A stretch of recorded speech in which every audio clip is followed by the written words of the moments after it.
And you're going to divide that in two. Divide the neck height in half. Make a mark and then draw a guideline across. The recommended guideline here is about 7 inches. Just so you have enough. That's actually 6. Go a little further.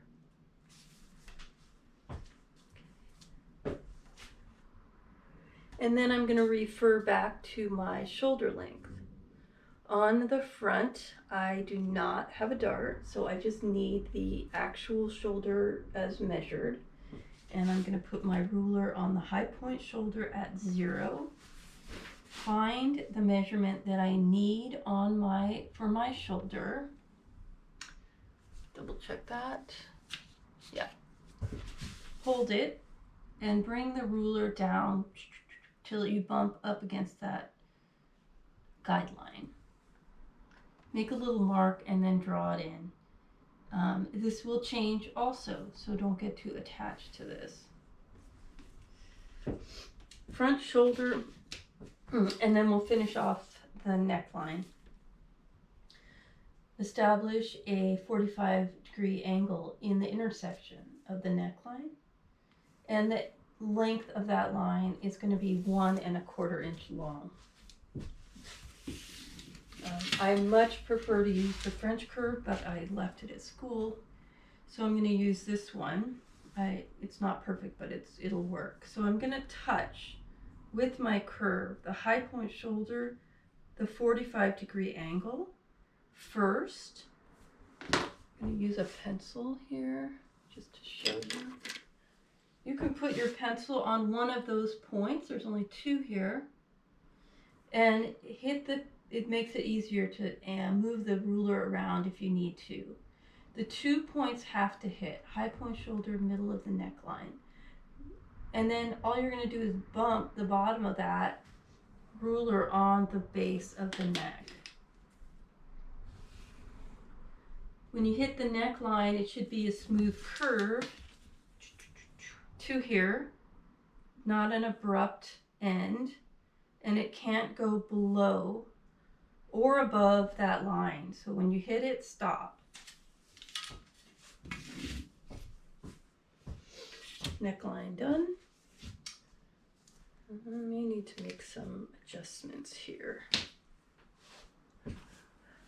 See if I can pause.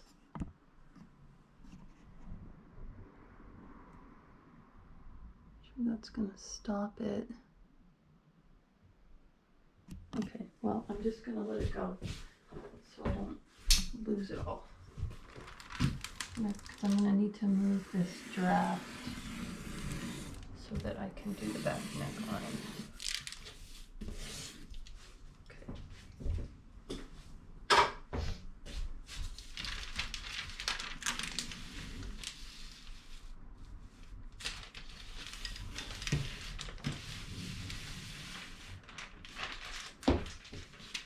Okay, the guideline, the 45-degree angle guideline for the back is only ½ inch, so it's much shallower.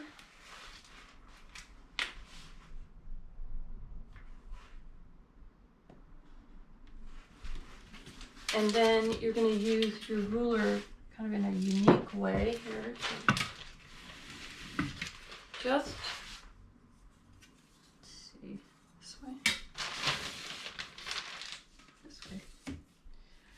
so I'm going the opposite way, whereas the other way I went like this. I'm flipping it around this way. Same idea. I'm going to hit my high point shoulder, my 45, and then bump up against the neck base. So you're not really, it's not a point along there. It's just a smooth up to the high point shoulder, and that's the back neckline. Okay, moving right along here.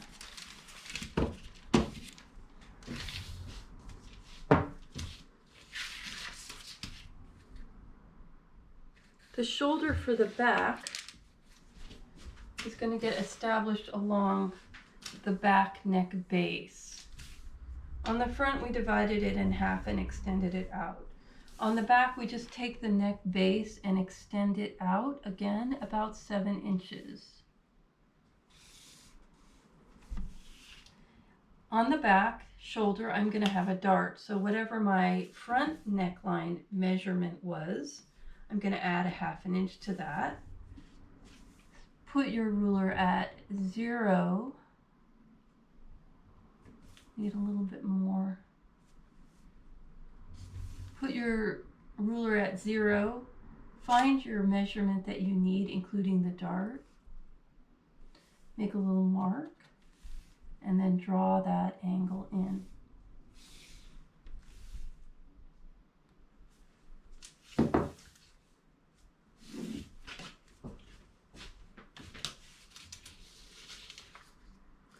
Next, we're going to drop down to the cross front and the cross back.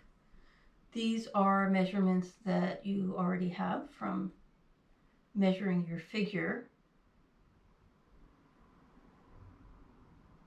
So this is going to extend into the draft.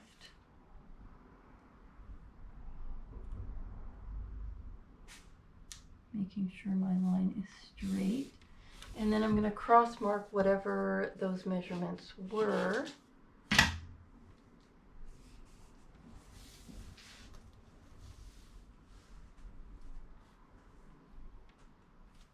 Here. And the back, cross front, cross back.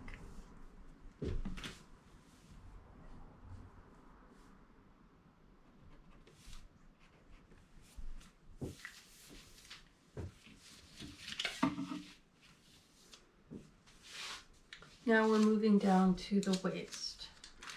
I'm going to have you guys include a waist dart here. Sometimes,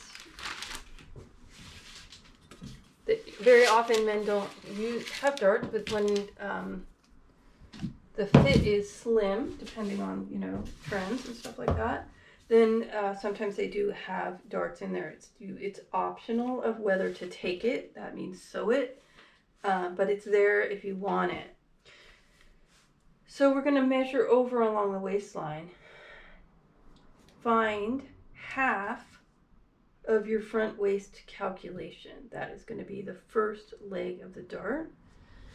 Front waist calculation, somewhere around 4.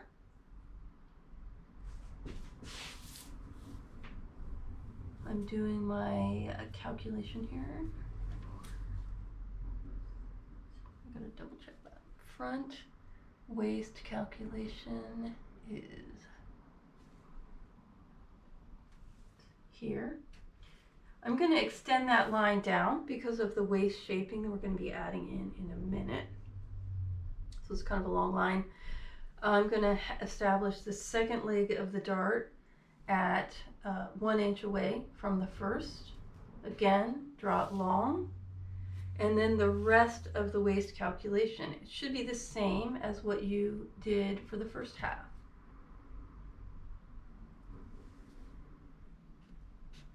And that line, that does not have to be a long line at the end there. Find the middle of the dart, and you can draw that in up and down. From the waist, the front dart goes down 4.5 inches, and it goes up 5 inches. Just cross marking it now. I'm not going to complete the full dart at this point. Moving on to the back. Just like on the women's draft, we start 3/8 inch over into the draft to establish some contouring at the back. That was 3/8 of an inch. Next, I'm going to go into the draft half of my back waist calculation.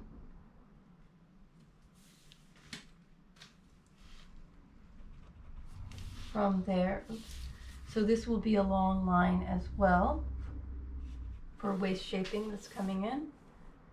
we have a 1-inch dart on the back as well, but because of the 3/8 inch back contouring, we reduce that 1 inch minus 3/8. So that will be a slim little dart at 5/8 inch wide. For the back dart, we're going to just complete the lower half of the dart, not the upper. We'll put that off for a minute. Dividing the dart in half, 5/8 divided by 2 is 5/16. And I'm going to draw that line down. This dart length from on the back from the waist is 5.5 inches long. Just there, not quite.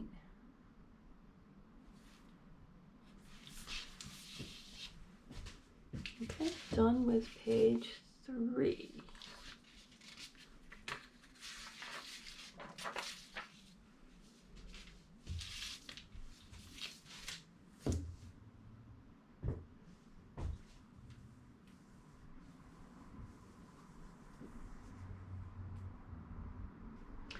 So we're going to begin at the chest level, the old chest level, and we're going to mark over that measurement of the chest that you have on your calculation.